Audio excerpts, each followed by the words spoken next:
Thank you for listening to Shulchanaruchharav.com.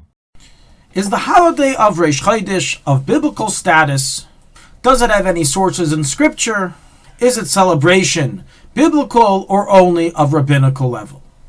So while we are all aware that in general the Jewish holidays are all written in Scripture, aside for the two that were later added in history of Hanukkah and Purim, the question of whether the monthly celebrated day of Rosh Chodesh is considered a scriptural or biblical holiday is under question.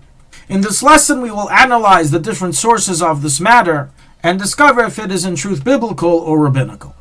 So the commemoration of Rosh Chodesh is first mentioned in a pasuk in Parshas Bamidbar, chapter 10, pasuk 1 through 2 and 10, regarding the joyfulness of the holidays. It states, it's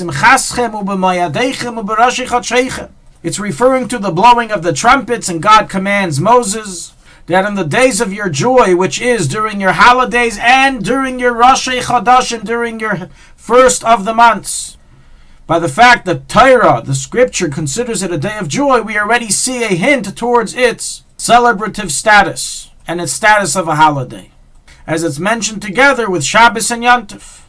We likewise find scriptural sources for the feasting that is meant to take place on Rosh Chodesh, as it's brought down in Sefer Shmuel 1 chapter 20, that Yehonasan invited David HaMelech to come to the Rosh Chodesh feast that would take place in the house of Shaul. And Rashi there explains that it was customary for David to participate in the holiday meals. And from this Rashi we understand that the meals of Rosh Chodesh was considered a holiday meal, similar to the meals that we have on Yontif and on Shabbos.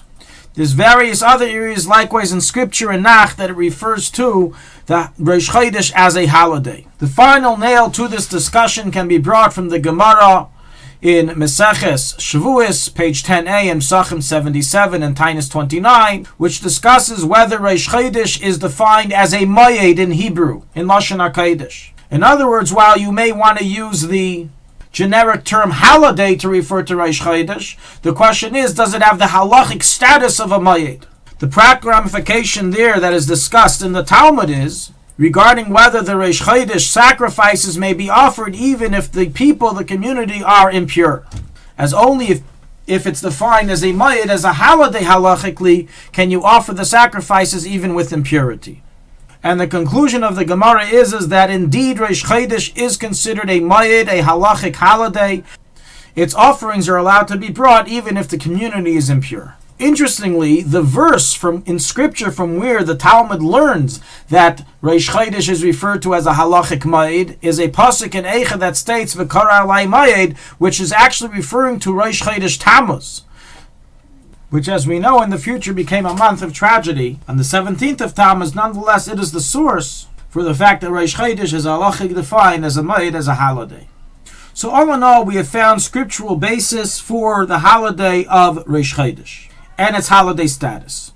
The next question that comes up is regarding the festivities. Is the festive celebration on Rosh Chodesh of biblical or rabbinical status? So some poskim rule that the holiday of Rosh Chodesh is of biblical status, including its celebratory meals, and hence they rule that it's biblically forbidden to fast on Rosh Chodesh.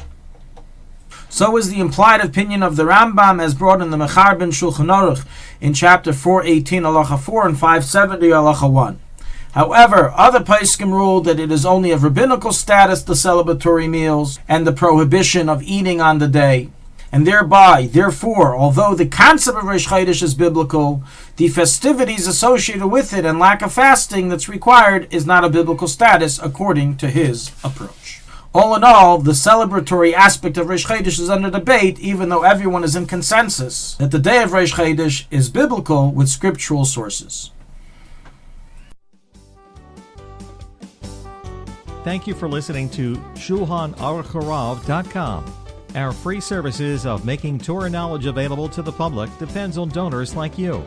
Please help us continue our work through making even a small contribution at Shulchanaruchharav.com under the Daily Halacha Dedication section or in the subscription page.